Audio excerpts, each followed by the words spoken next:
আমরা যাব চট্টগ্রাম।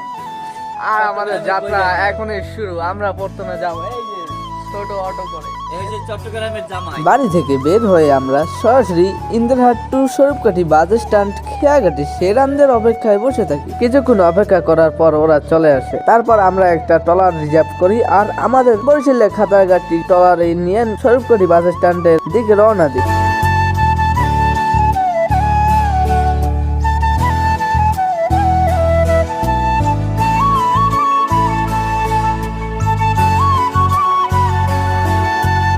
স্বরূপকাঠিতে আসার পরে আমাদের ব্যাগগুলোকে বাস স্ট্যান্ড পর্যন্ত নেওয়ার জন্য আমাদের কুলি ভাই কুলিগিরি করছেন। অবশ্য ওর আগে আমিও করছিলাম, সেটা হয়তো দেখাতে পারিনি কারণ আমার তো ক্যামেরাম্যান নাই। মোবাইলে ভিডিও অন করে হাঁটতেছিলাম একটু লড নিয়ে। বুঝছিলাম ভাই কেউ এসে জিজ্ঞেস করবে যে ভাই আপনি ভিডিও করেন, কোন চ্যানেলে আপলোড দেন। ভাই জিজ্ঞানের মতো কোনো লোকই ছিল না। কোলে ভিডিওটা সম্পূর্ণ দেখতে চাইলে নিচে থাকা লিঙ্কে ক্লিক করে অবশ্যই দেখে আসুন।